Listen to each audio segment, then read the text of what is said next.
ఆ నలుగురు దీప్తిని మానభంగం చేయటం నువ్వు చూసావా? నలుగురు కాదు యువర్ ఆనర్, దీప్తిని మానభంగం చేసి చంపింది 5గురు. ఆ 5వ వాడు ఎవడో కాదు, నేనే. మేము 5గురు కలిసి ఆ అమ్మాయిని కిడ్నాప్ చేశాం. పిచ్చా? మేము 5గురు కలిసి ఆ అమ్మాయిని రాక్షసంగా హింసించాం. సూదులతో పొడిచాం సార్, బ్లేడ్లతో కోసాం సార్. 1, 2 కాదు యువర్ ఆనర్, 40 రోజుల అమ్మాయికి నరకం అంటే ఏంటో చూపించాం. సంపేమని బతిమిలాడేది సార్. తను అలా అడుగుతుంటే ఆనందంగా ఉండేది. సేడస్ ఎదవడం కదా సార్, అంతేగా సార్. వాళ్ళలో నువ్వు అక్కడ పోయినప్పుడు వాళ్ళ మీద కేసు ఎందుకు పెట్టావు? డబ్బడిగా సార్, ఇవ్వలేదు. వాళ్ళకి నాకు చెడిపోయిందంటే బ్లాక్ మెయిల్ చేద్దాం డిసైడ్ అయ్యా. సీడీ ఉందని అబద్ధం చెప్పి నమ్మలేదు సార్. కేసు పెట్టా, భయపడి పారిపోయారు సార్. నిన్న కోర్టులో నేను పెట్టింది బ్లాంక్ సీడీ అని మీ అందరికి తెలిసిపోయిందంటే అయినా ఇంకో ప్రూఫ్ ఉందని అబద్ధం చెప్పా. నిన్న రాత్రి నన్ను చంపించడానికి ట్రై చేశాడు సార్. రక్తాలు వచ్చేలా కొట్టించాడు సార్. చచ్చిపోయిన అనుకోని వదిలేసి వెళ్ళిపోయారు. చౌదగా వెళ్ళి నాకు అప్పుడు అర్థమైంది సార్, ఆ అమ్మాయి ఎంత నరకయాతను అనుభవించిందో అని. పశ్చాత్తాపం మొదలైపోయింది. చావలసి నేను ఎందుకు బతుకున్నాను అనిపించింది.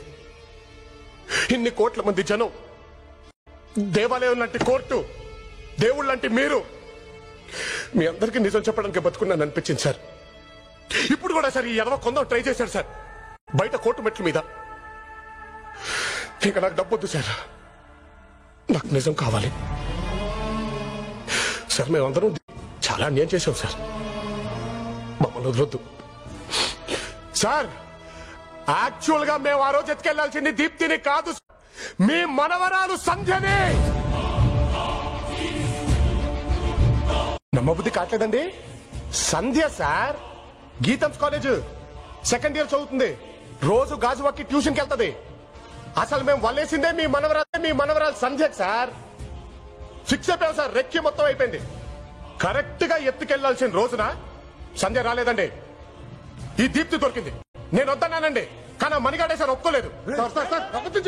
దీప్తిని ఎత్తుకెళ్ళిపోదాం, ఇది మాత్రం ఆడది కదా, సంధ్య సంగతి తర్వాత చూద్దాం అన్నాడండి సార్. మళ్ళీ థర్స్డేనో ఫ్రైడేనో అనుకుంటా సార్ మళ్ళీ వచ్చామండి సంధ్య కోసం. కానీ సంధ్య లేదంటండి, గుంటూరుకి వెళ్ళిందంట. మీ తమ్ముడింటికి అనుకుంటా సార్, ఆయన అక్కడే ఉంటారు కదండి. ఇంత క్రైమ్ చేస్తుంటే మీకు భయం అనిపించలేదా? దేనికి సార్ భయం? ఏం చేస్తారు మీరు? మహా అయితే లైఫ్ వేస్తారు. ఈ కోర్టు కాకపోతే ఇంకో కోర్టు సార్.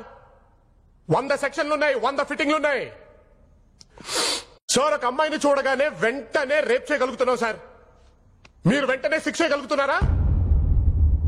ఇంతెందుకు సార్ తప్పు చేసావు మేము, ఇంతెందుకు సార్ తప్పు చేసావు మేము ఒప్పేసుకుంటున్నాం. రేపో ఎల్లుండో 2 రోజుల్లో మీరు మమ్మల్ని ఉరిదీయగలుగుతారా? భారతదేశంలో ఎప్పుడు ఇలా జరగలేదు. 2 రోజులు ఊరు ఎలా తీస్తామని మీరే అంటారు సార్. ఆల్రెడీ కంట్రీలో ఉరి శిక్ష పడ్డ ఖైదీలు 52 మంది ఉన్నారు సార్. ఏ సంక్రాంతికో శివరాత్రికో ఒక్కొక్కటి నేర్చుకుంటారు.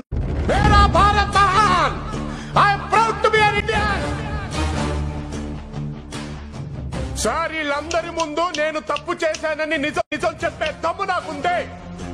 తెల్లారేసరికల్లా మమ్మల్ని ఉరిదీసే దమ్ము మీకుందా?